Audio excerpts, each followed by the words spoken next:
This baby isn't yours. The maid's daughter's whisper to the billionaire changed everything. He ordered a DNA test, and what it revealed left him completely speechless. A perfect day. A perfect family. At the christening of his infant son, Noah, billionaire Arthur Harrison stood beside his new partner, Brenda. It was a perfect new beginning. But as the rites began, an 8-year-old girl, the housekeeper's daughter, slipped past the rows of wealthy guests. She reached the front, tugged on the billionaire's expensive jacket, and rose on her tiptoes. She cupped her hand and whispered 6 words that stopped his heart. "That baby isn't yours, Mr. Harrison." Arthur demanded a DNA test to prove the girl a liar. But what that test reveals is a truth so dark it will leave him speechless. A single whisper was all it took to shatter the illusion. Billionaire Arthur Harrison stood in the grand family chapel, his life perfectly rebuilt. But a small, 8-year-old girl saw the crack in the foundation. Arthur felt the heavy scent of white lilies before he saw them. They were everywhere, draped over the pews and clustered on the altar, filling the air with a perfume so thick it was almost choking. Beside him, his new partner Brenda held their infant son, Noah. The baby was about to be christened. Sunlight streamed through the stained glass windows, painting the marble floor in brilliant jewel tones. It was a perfect day, a perfect family. The final piece of the life Arthur had carefully, painfully constructed from the wreckage of the last 2 years. Arthur, a man who had built a global shipping empire from nothing, felt removed. He looked out at the small, exclusive gathering, his business partners, his oldest friends. They were all here to celebrate his new beginning. He glanced at Brenda. She beamed at him, a radiant, flawless smile. She was the picture of a proud new mother. Then his gaze drifted to the front pew. His 10-year-old son, Matthew, sat alone. His shoulders were slumped inside an expensive new suit that looked 2 sizes too big for his thin frame. Matthew was staring at his polished shoes, his dark hair falling over his eyes. Since Arthur's first wife, Caroline, had passed away, Matthew had become a ghost in their own home. Arthur had hoped Brenda and the arrival of baby Noah would bring his son back to life. He had hoped this new, bright family would mend the broken pieces.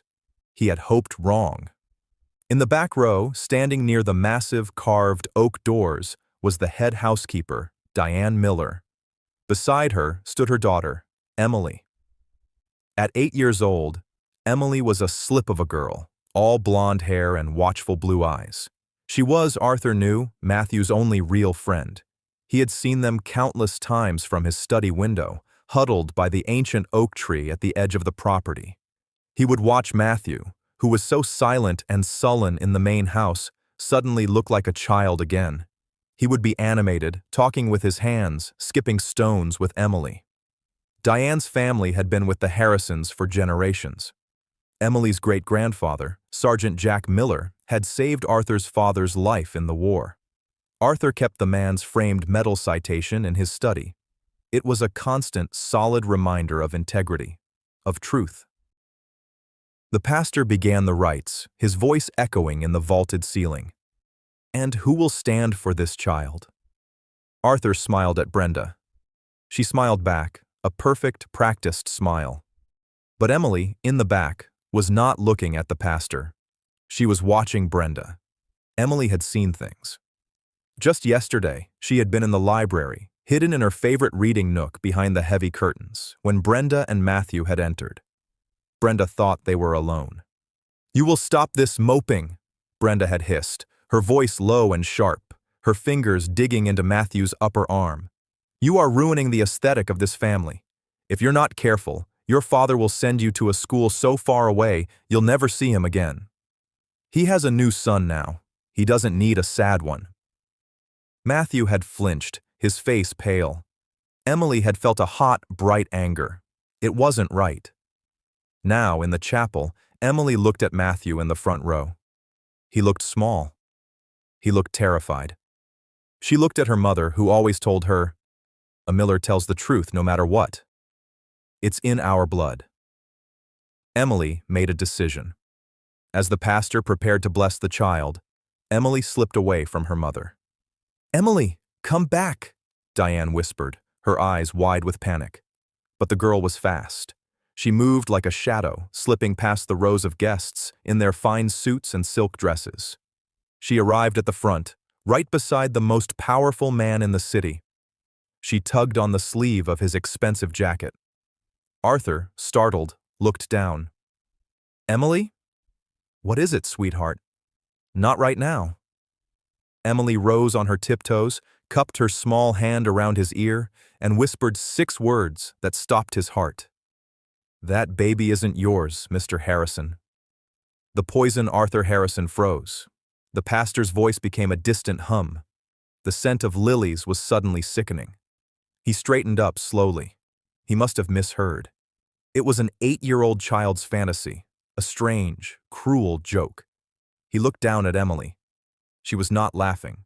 Her face was pale, her eyes wide with a terrible, unblinking seriousness. She was not a child playing a game. She was a soldier delivering a message. In the back row, he saw her mother, Diane, rise from her seat. Her hand was over her mouth, her expression one of pure horror. "Arthur," Brenda whispered, nudging him, her smile tightening. "The pastor is waiting."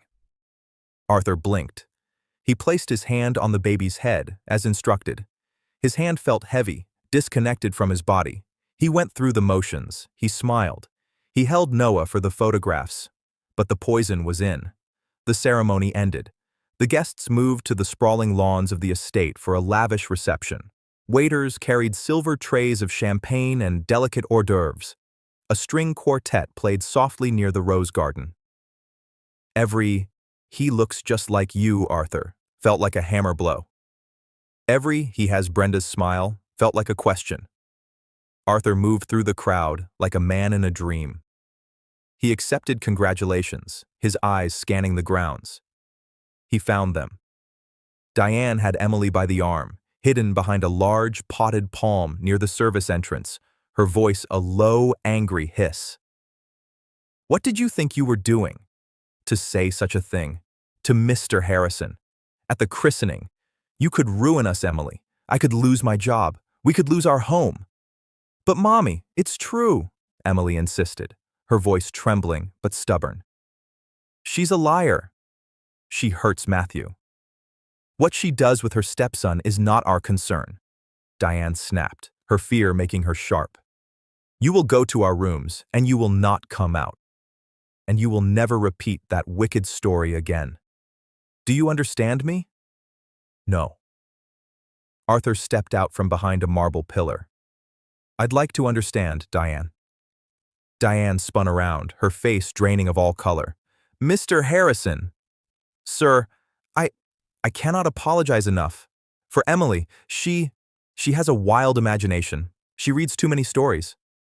"Does she?" Arthur looked at Emily. He knelt, so he was at her eye level. His movements felt slow, deliberate. "You said she hurts Matthew?" Emily nodded, her fear vanishing, replaced by conviction. She grabbed his arm. "Yesterday, in the library. She said she would send him away. She said he was ruining the aesthetic." Arthur's blood ran cold. Aesthetic. It was Brenda's favorite word. And the baby?" Arthur asked, his voice barely a whisper.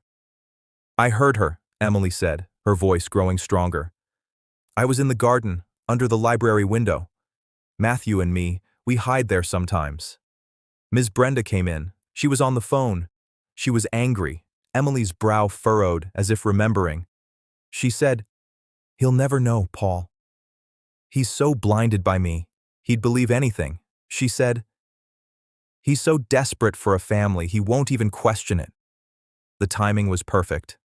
Arthur thinks this baby is his." And then she laughed. She said, "He'll raise another man's son and pay for everything. We'll have it all." "Paul?" Arthur asked. The name meant nothing to him. "Yes," Emily said. "Paul." "Arthur." Brenda's voice, sharp and bright, cut through the air. "There you are. Your partner, Mr. Henderson, is leaving. She glided onto the terrace, her champagne flute held perfectly. Her smile was frozen in place. She saw Diane. She saw the pale, determined face of Emily. Her smile faltered, becoming a thin line. "What is this?" Brenda asked, her tone shifting. "Diane, are you bothering Mr. Harrison?" "And you," she sneered at Emily. "I told you, children are to be unseen today." "Brenda," Arthur said, his voice flat, dead. "Who is Paul?"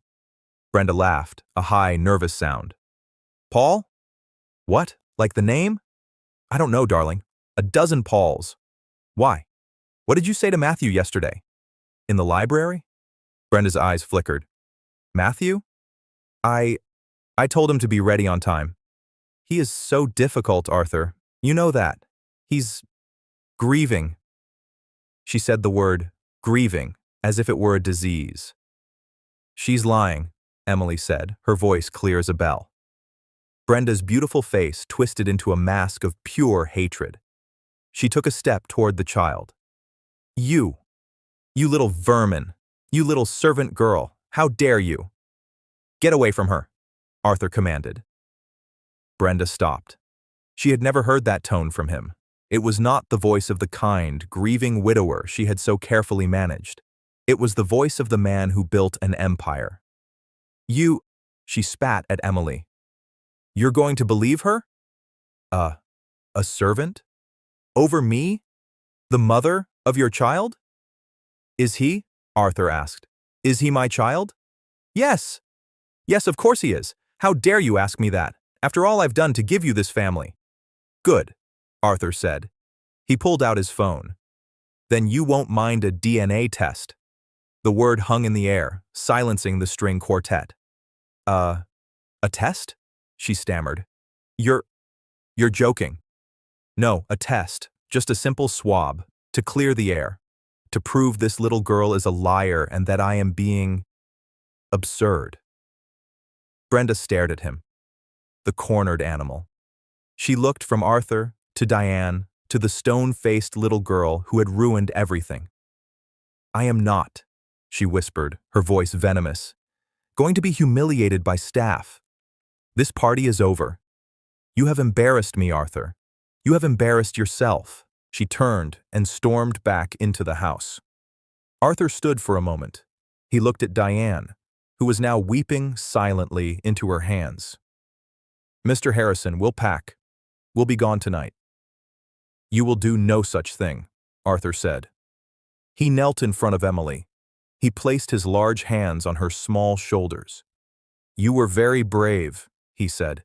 "Your great-grandfather would be proud of you. Now, I need you to stay with your mother. Lock your door. Do not speak to anyone but me. Do you understand?" "Yes, sir," Emily said.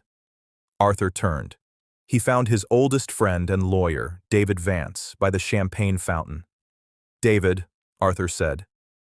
"Arthur, rough day at the office?" David replied, his eyes kind but shrewd. He had been Caroline's friend, too. He was not a fan of Brenda. "The party is over. Tell them Noah has a sudden fever. Tell them Brenda is exhausted. I don't care. Get everyone out. Now." David, seeing the look in Arthur's eyes, didn't argue. He nodded. "It's done." Within 20 minutes, the music stopped. The guests were gone. The house was silent. Arthur walked into the grand hall. The polished marble floor echoed his footsteps. The scent of lilies was overpowering. He found Matthew sitting on the bottom step of the main staircase, still in his heavy suit. "Matthew," Arthur said. Matthew looked up. His eyes were red. "Is it true, Dad? What Emily said? What did she tell you?" "She told me she was going to tell you," Matthew said. "About the baby, and about Paul." Arthur's blood ran cold. "You knew about Paul?" I saw them," Matthew whispered, new tears welling. "In the driveway. Last month. When you were in Chicago for that meeting. He had a shiny red sports car. He was yelling at her. He said, 'You're getting greedy, Brenda.' Stick to the plan. And she yelled back, "The plan doesn't work unless he's fully on board." Arthur's knees felt weak. She, she saw me watching from the window, Matthew continued, his voice cracking. She came to my room. She told me. She told me if I ever said anything, she would make you send me away. And you'd believe her, because she gave you a baby. And all I gave you was sadness. Arthur sank to his knees on the cold marble. He pulled his son into an embrace so tight it was almost painful. He buried his face in Matthew's hair. "I am so sorry, Matthew," Arthur choked out. "I am so sorry. I I failed you. I didn't see. I didn't protect you." "It's okay, Dad," Matthew cried, clinging to him. "Emily, she said she'd fix it. She said she's a Miller, and Millers aren't afraid of monsters." Arthur held his son, realizing that an 8-year-old girl and a 10-year-old boy had more courage and integrity than he had shown in a year. He had been so desperate to fill the hole Caroline left, he had invited a monster into their home. "I'm calling the doctor, Matthew," Arthur said, his voice now steel. "And we are going to fix it. Tonight." Arthur sat with Matthew on the cold marble stairs, the grand hall dark except for a single lamp in the entryway. The house felt impossibly large, a hollow, echoing museum. The sweet, cloying smell of the lilies left behind from the party filled the air, a reminder of the day's bitter farce. "Matthew," Arthur said, his voice rough, "go to your room. Lock the door. I will come and get you when it's safe." I want to stay with you," Matthew said, his small hand gripping Arthur's arm. "I know, but I need you to be safe. I can't think straight unless I know you are secure." Arthur looked his son in the eyes. "I will not let her hurt you. Ever again. This ends tonight." Matthew saw the change in his father. The vague, sad man who had drifted through the house for 2 years was gone. The man who sat before him now was the one who negotiated billion-dollar deals, the one whose quiet no could end a career. Matthew nodded. "Okay, Dad." He ran up the stairs, the sound of his feet disappearing, followed by the soft, heavy click of his bedroom door. Arthur was alone. He made 2 calls. The first was to his head of security, a former Secret Service agent. "Mark," Arthur said, his voice low. "No one leaves this estate. No one. And I want to know who Paul is. A red sports car. Check all security footage for the last 2 months. I want a name." The second call was to Dr. Alistair Evans. Dr. Evans had been the Harrison family physician for 40 years. He had delivered Arthur. He had treated Caroline through her illness. He was a man of absolute, old-world discretion. "Arthur?" "It's 9 o'clock. Is everything all right?" The old doctor's voice was gravelly. "Alistair, I need you. Bring a DNA test kit. The fast one. The one you use for legal matters." There was a pause on the line. Dr. Evans did not ask why. He simply said, "I'm 20 minutes away." Arthur hung up. He walked to the kitchen and found Diane and Emily. They were huddled at a small table, a half-packed duffel bag on the floor. "Mr. Harrison, we're ready to leave," Diane said, rising, her eyes red. "You are not leaving," Arthur said, his voice firm but kind.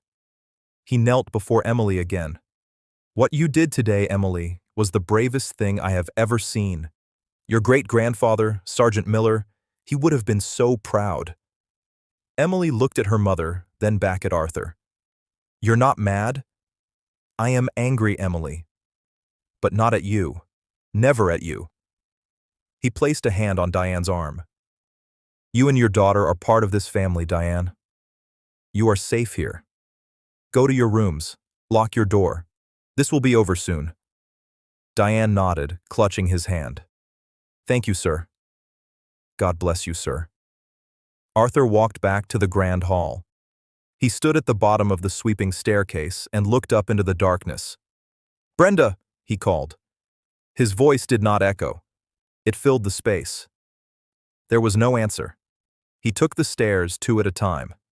He walked down the plush runner of the upstairs gallery, past portraits of his ancestors. He stopped at the door to the master suite. It was locked. "Brenda, Dr. Evans is on his way. He is coming to take a DNA sample from me, and from the baby." He heard a muffled sound inside, a frantic whisper. She was on the phone. "Brenda, open the door, or I will have security remove it." He waited. 1 second, 2. The lock clicked. The door opened. Brenda stood there, not in her fine party dress, but in a silk dressing gown. Her eyes were hard, her face pale. She was holding baby Noah, clutching him to her chest like a shield. "You're insane," she hissed. "You are having a breakdown. You're going to listen to a child, a servant, and humiliate me? This will be in the papers by morning, Arthur. Billionaire loses his mind. Is that what you want?" "What I want," Arthur said, walking past her into the room, "is the truth. I should have wanted it a long time ago." He saw her cell phone on the unmade bed, screen side down. She had been talking to Paul. "The test is an insult," she said, her voice rising, trying to find the hysterical pitch that always made him back down, made him apologize. "It is an accusation. I will not have my son subjected to this." "He is not your son," Arthur said. Brenda froze. "What?" "I mean, he is not just your son. If he is mine, he is my son. And I am his father. And I am ordering the test. And if I refuse," she challenged, her eyes glinting. "Then I will know the answer," Arthur said simply.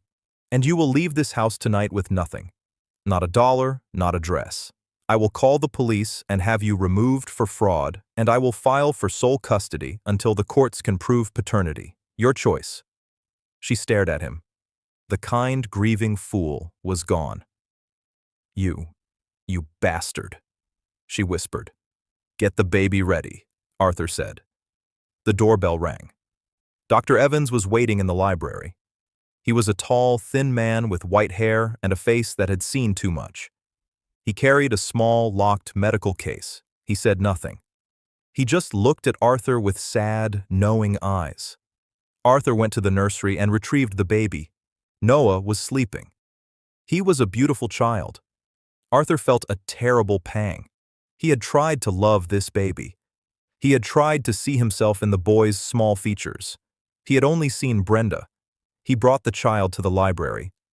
Brenda followed, her face a mask of cold fury. Dr. Evans opened his kit. "It's a simple cheek swab," he said, his voice calm, a gentle counterpoint to the room's electric tension. "It will not hurt the child."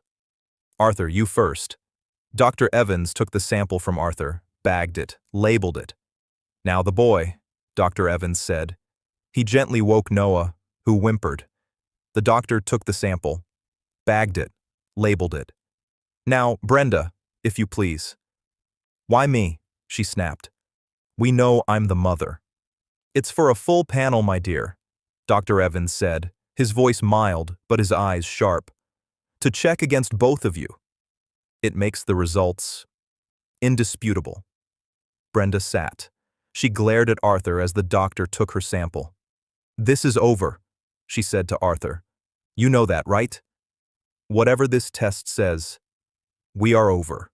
You have destroyed us." "No," Arthur said, his gaze fixed on the small sealed bags on the desk. "You did." Dr. Evans packed his case. "I will run this myself at the lab, my lab. No one else will touch it. You will have your answer before sunrise." "Thank you, Alistair," Arthur said. The doctor paused at the library door. He looked at Brenda, who was glaring at her phone, and then at Arthur. "Caroline, she would have been proud of you tonight, Arthur. You are finally awake." He left. The first result. Arthur sat in his study. The framed metal citation of Sergeant Jack Miller, Emily's great-grandfather, was on his desk. Arthur stared at it. A man who ran into gunfire to save his friend. A man of honor. The house was silent.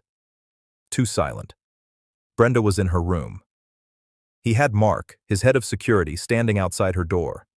She was not to leave, not yet. Matthew was asleep. Diane and Emily were safe. Arthur waited. He watched the clock on his desk. 3 a.m. 4 a.m. He thought about the last 2 years. His grief for Caroline had been a fog. He had been so lonely, so desperate to give Matthew a new mother, a complete family. He had met Brenda at a charity gala. She was beautiful, vibrant, and seemed so simple. She wasn't from his world. She was a fundraiser for the art museum. She was kind. He saw it now. It was all a lie. A careful, calculated performance. She had seen a broken, wealthy man, and she had played a part. His phone buzzed on the desk. It was Dr. Evans. Arthur's hand trembled as he picked it up. Alistair. Arthur. The doctor's voice was heavy, tired. I ran the test, and I ran it again. There is no question. Arthur closed his eyes. Tell me. The baby. Noah. He is a healthy boy. No genetic issues. Alistair, tell me. Paternity is a 0% match, Arthur. There is no biological possibility that you are his father. Arthur let out a breath he didn't know he was holding. It was a strange, hollow feeling, not relief, not even anger. Just a cold, hard confirmation. Emily was right. Thank you, Alistair, Arthur said. There is something else, Dr. Evans said, his voice hesitant. Something very strange. What? The test against Brenda, the one I insisted on. What about it? Arthur asked, opening his eyes. Arthur, she isn't his mother, either.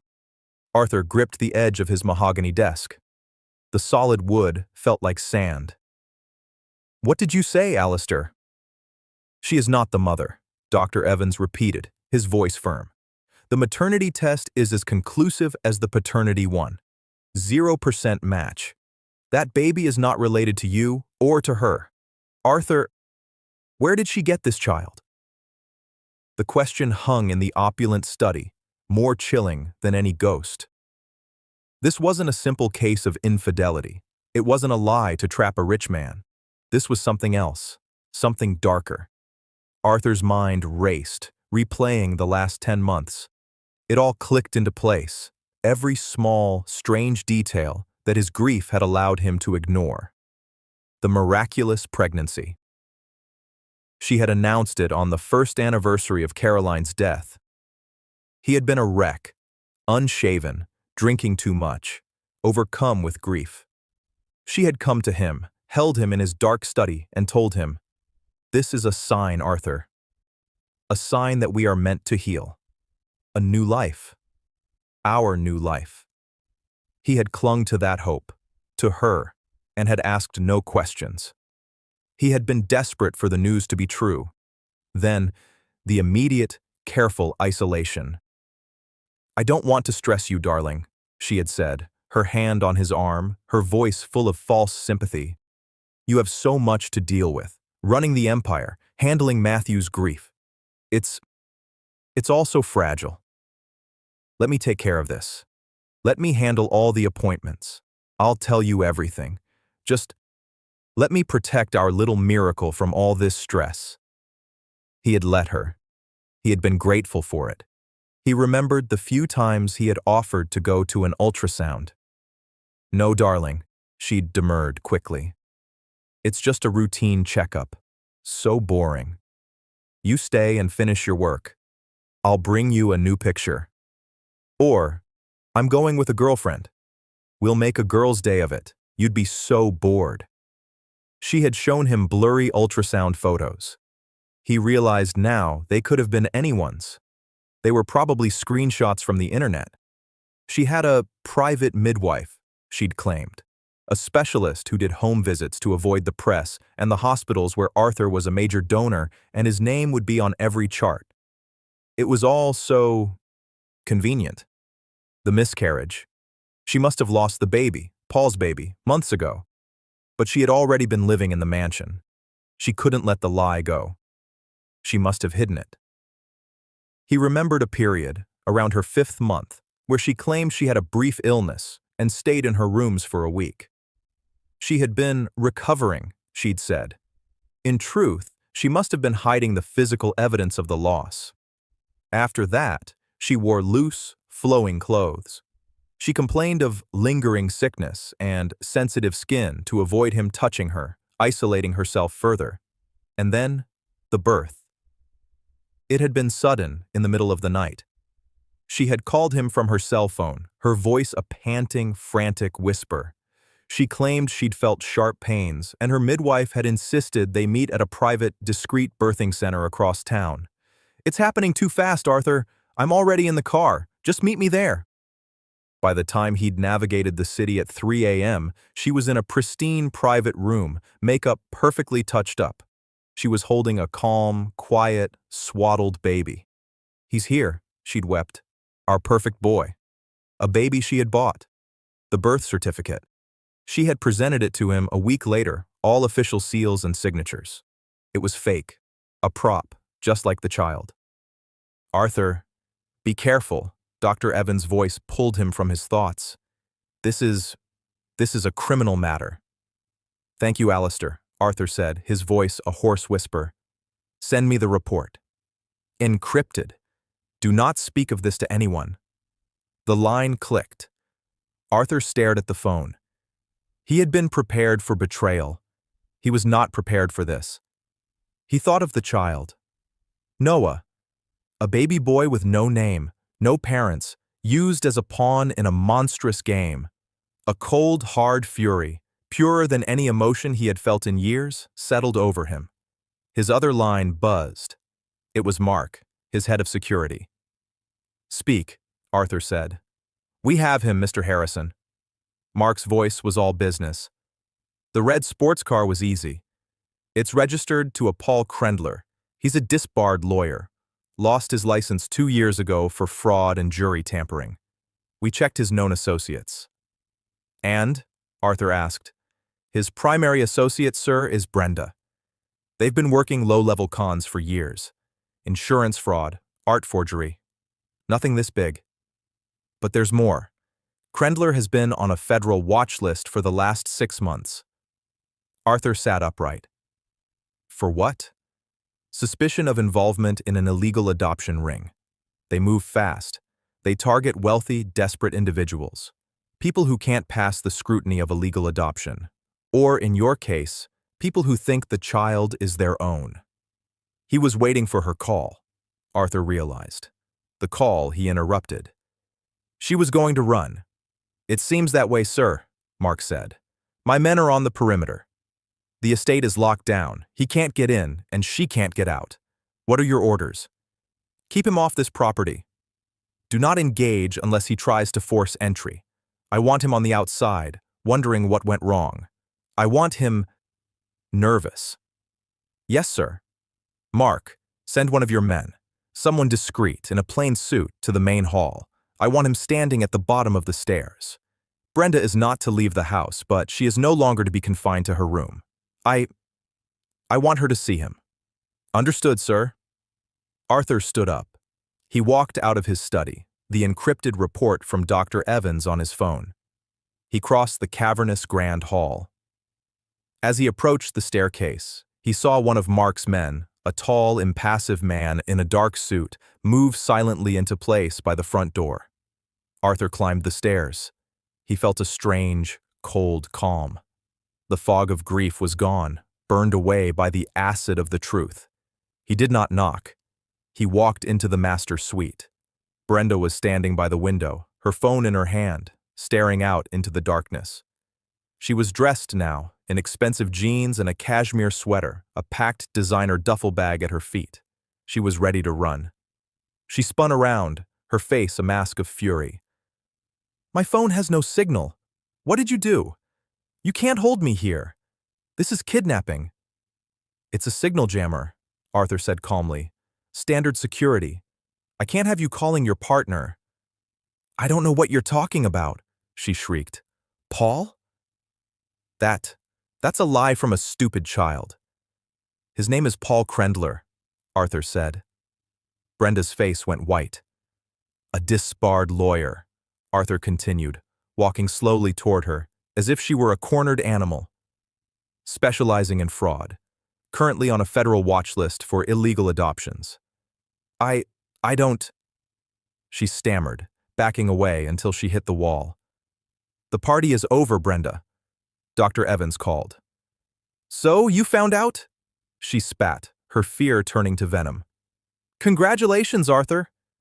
You're sterile. Your precious Caroline was sick for so long, and you were so weak.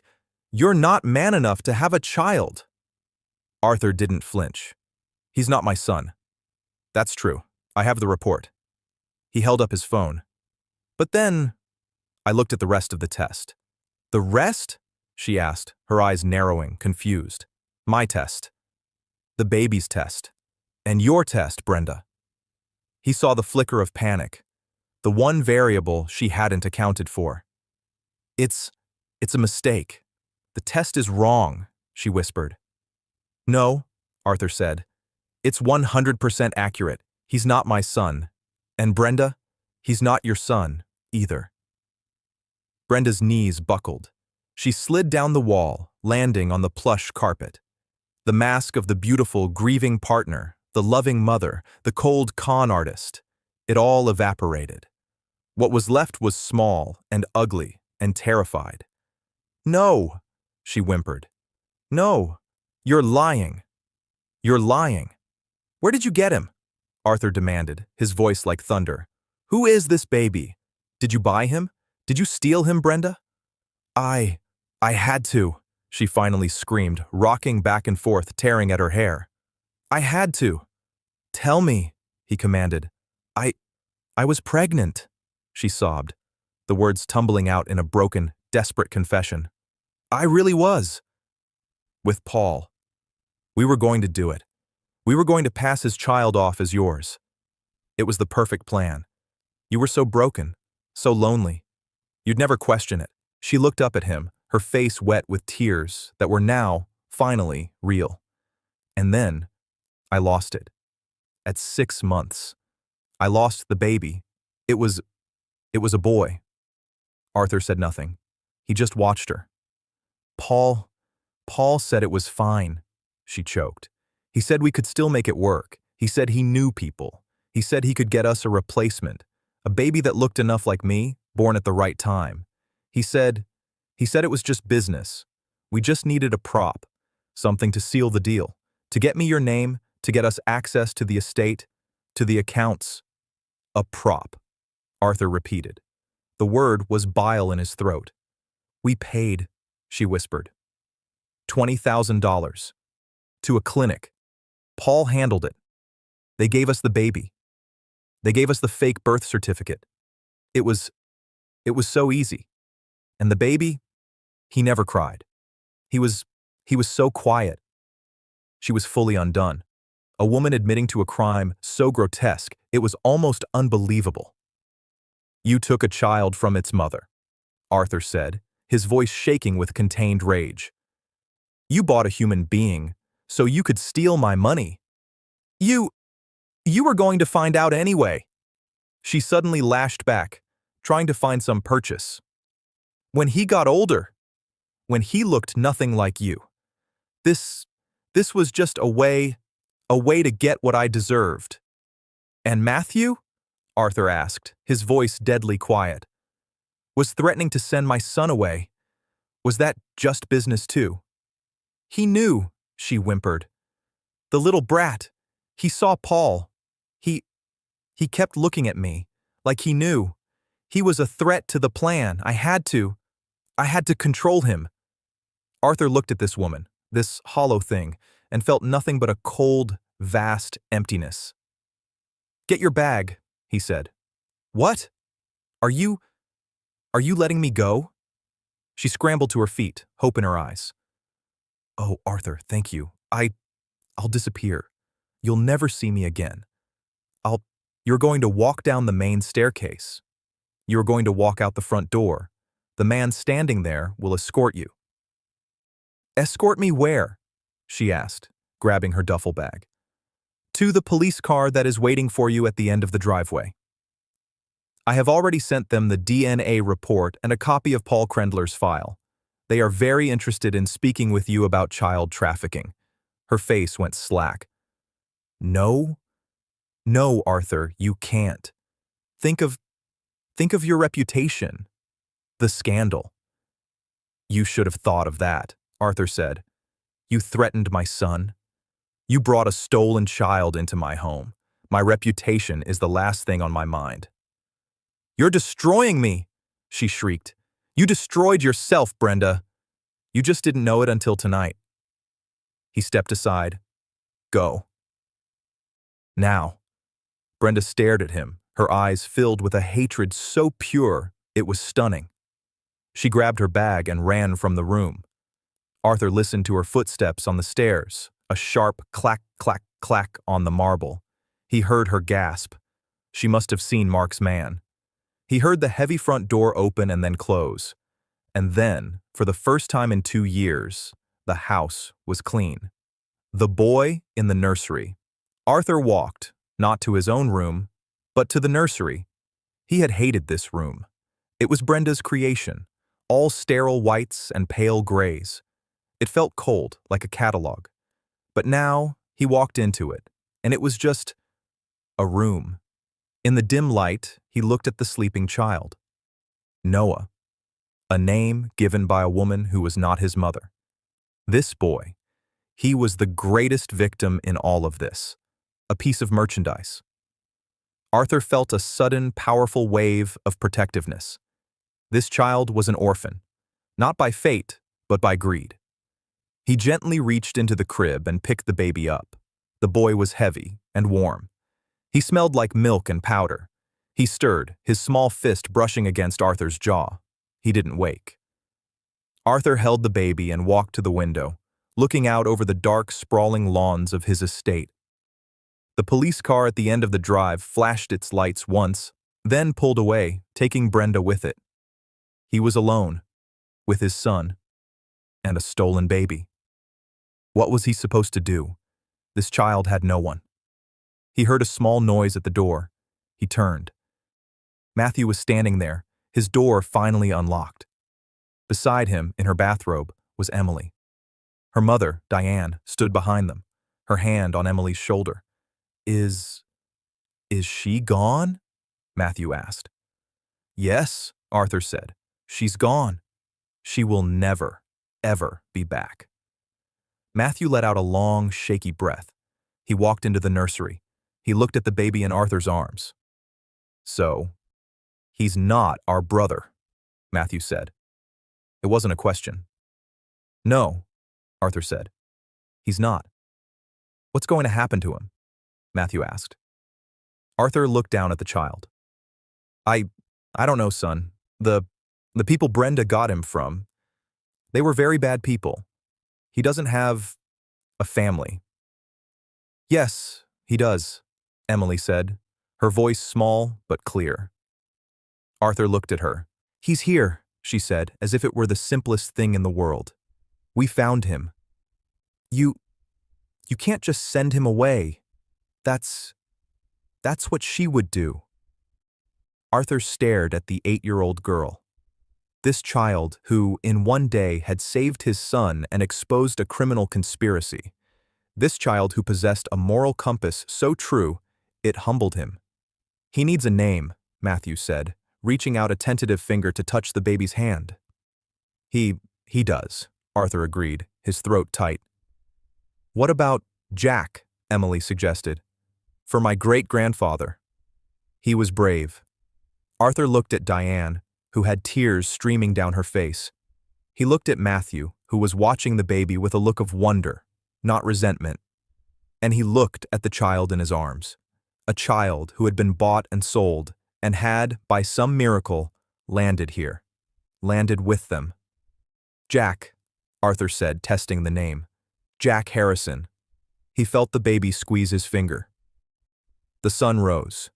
Arthur had not slept. He sat in his study, the door open. For the first time, he did not want to be closed off.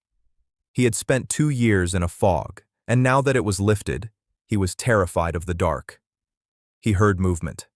Diane Miller came down the main staircase, her face pale, but her eyes resolute.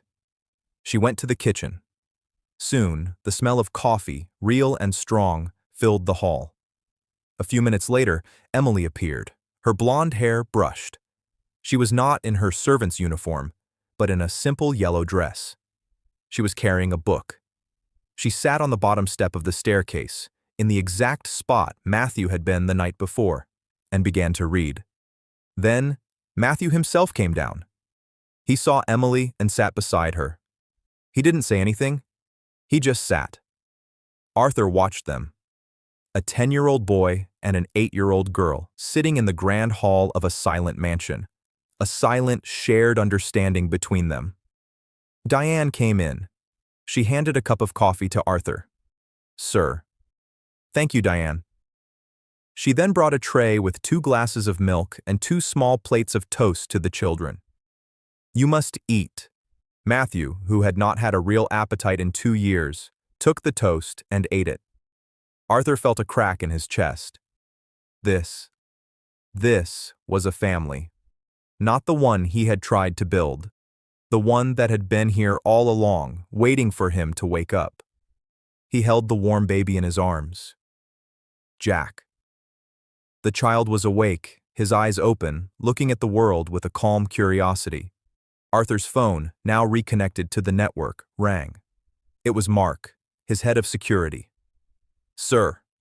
Mark's voice was grim. "Krendler's car was found. It was abandoned on a service road 5 miles from the estate. He's gone. He must have had a second vehicle, or someone picked him up." Arthur's new, fragile peace shattered. The man who bought and sold children was still out there. "The police?" Arthur asked. "They're running his financials. With Brenda in custody, her testimony is helpful. She's given up everything to save herself. But Krendler is the ringleader. He's smart, and he's gone deep. Find him, Mark. I don't care what it costs. I want this child to be safe. I want every child he has ever touched to be safe." "We will, sir. But there's another problem." "What is it?" "The baby," Mark said. "Brenda. She has no claim.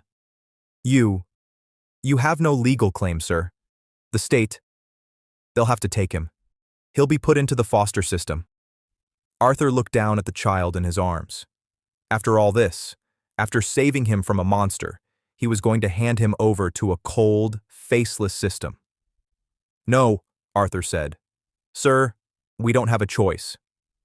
His birth certificate is a forgery. He legally does not exist. He's a ghost." "Then we will find out who he is," Arthur said, a new resolve hardening his voice. "This is not just a prop, Mark. This is a human being.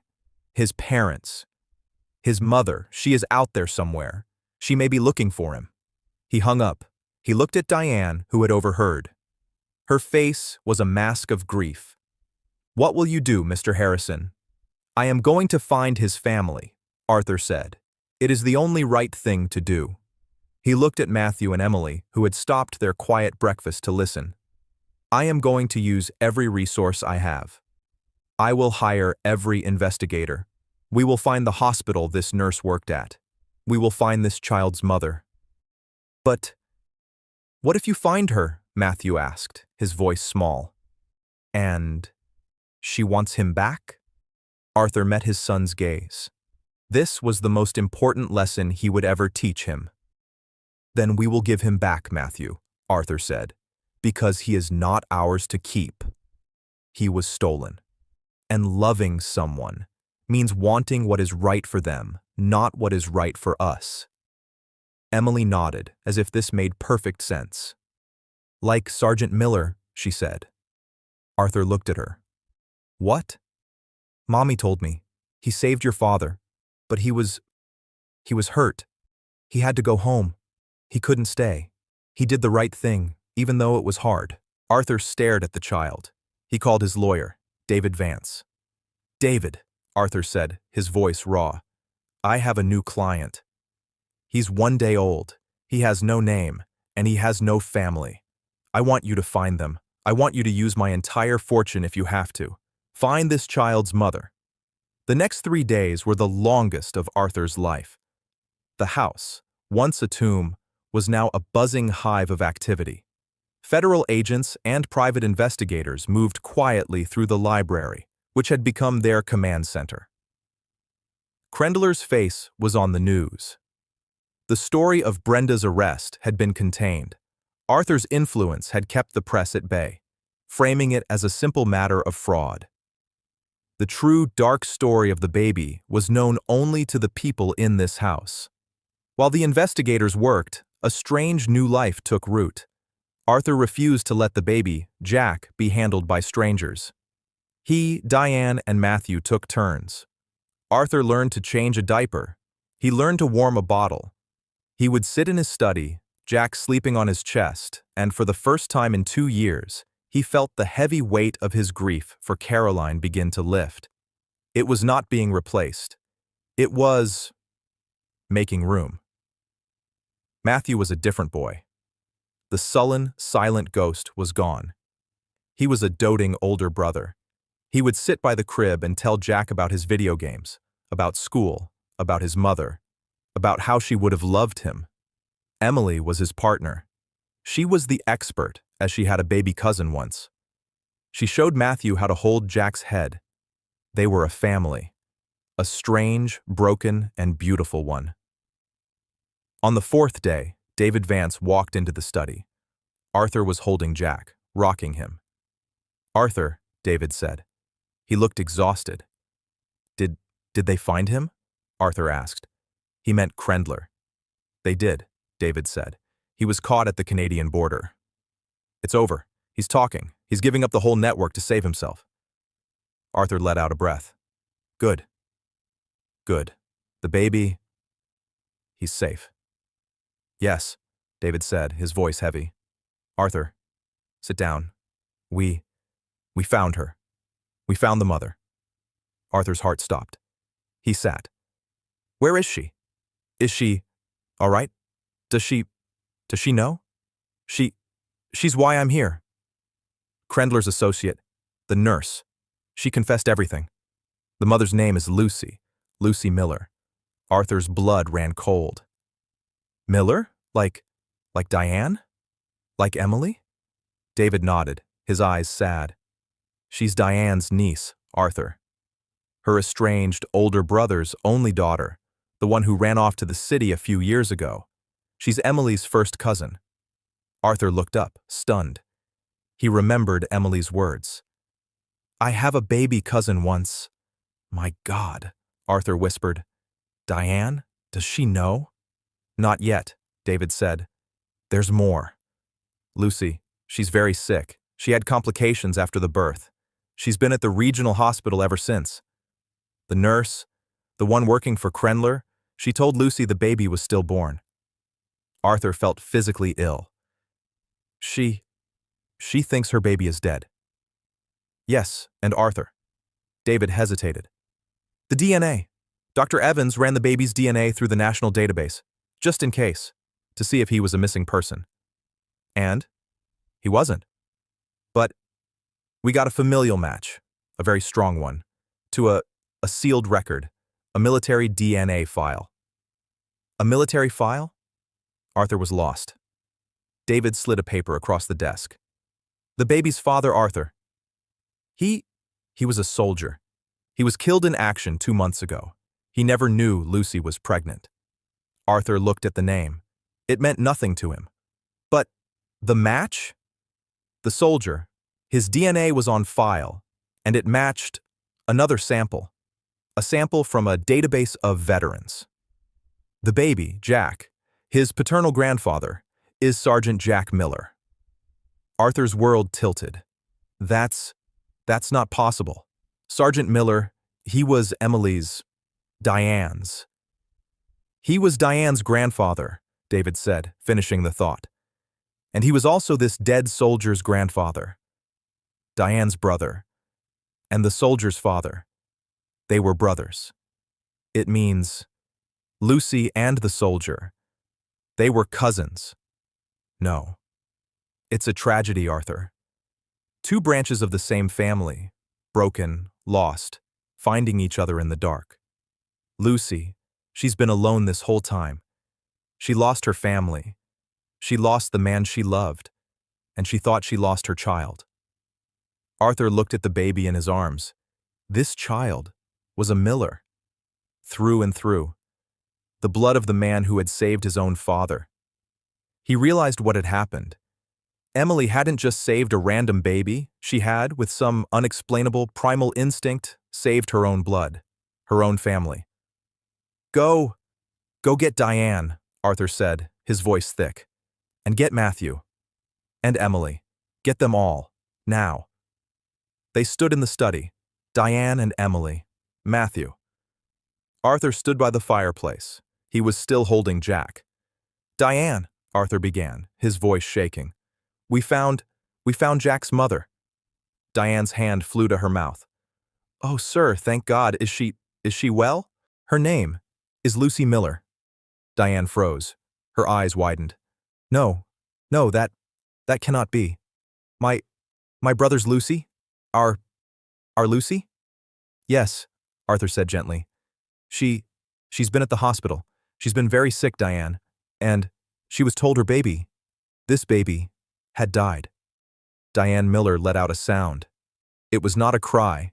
It was a deep, wounded noise from the center of the earth. She fell to her knees.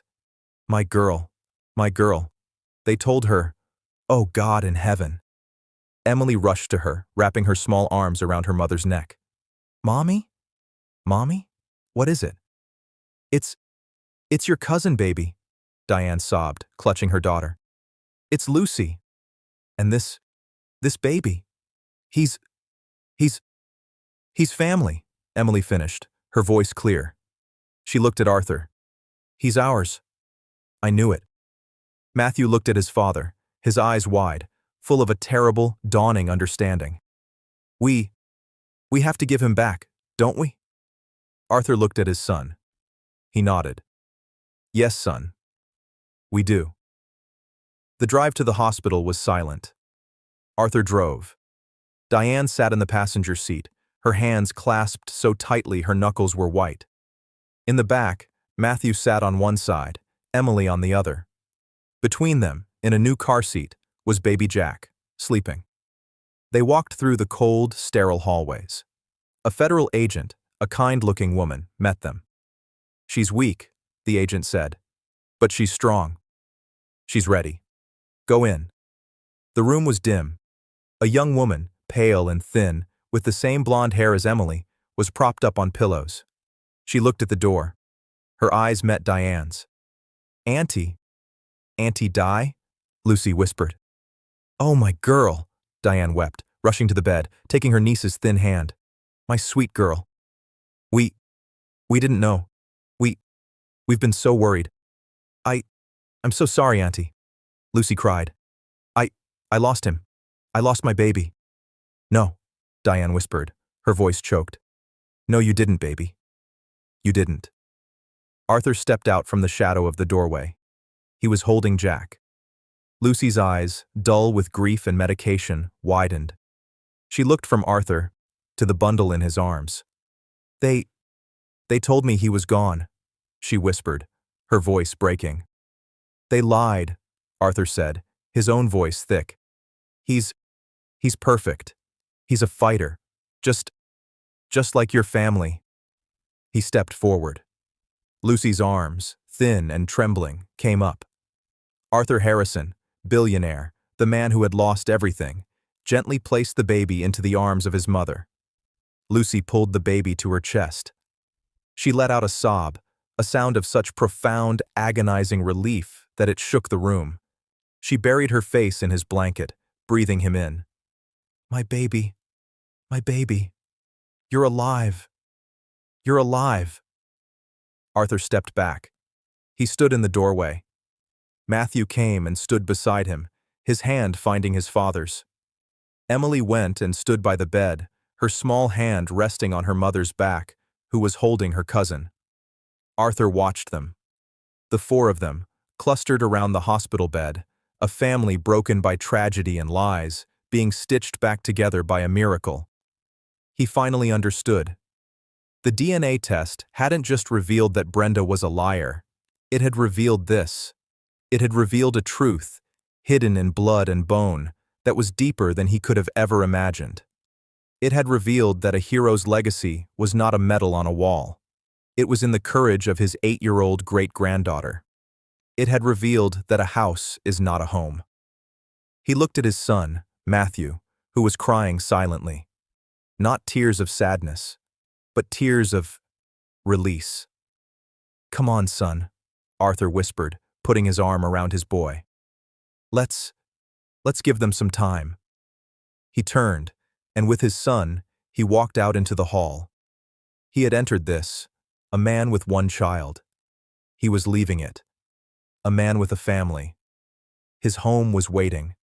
And for the first time in his life, Arthur Harrison knew it would never be empty again. And that's where we leave Arthur, his son Matthew, and the Miller family.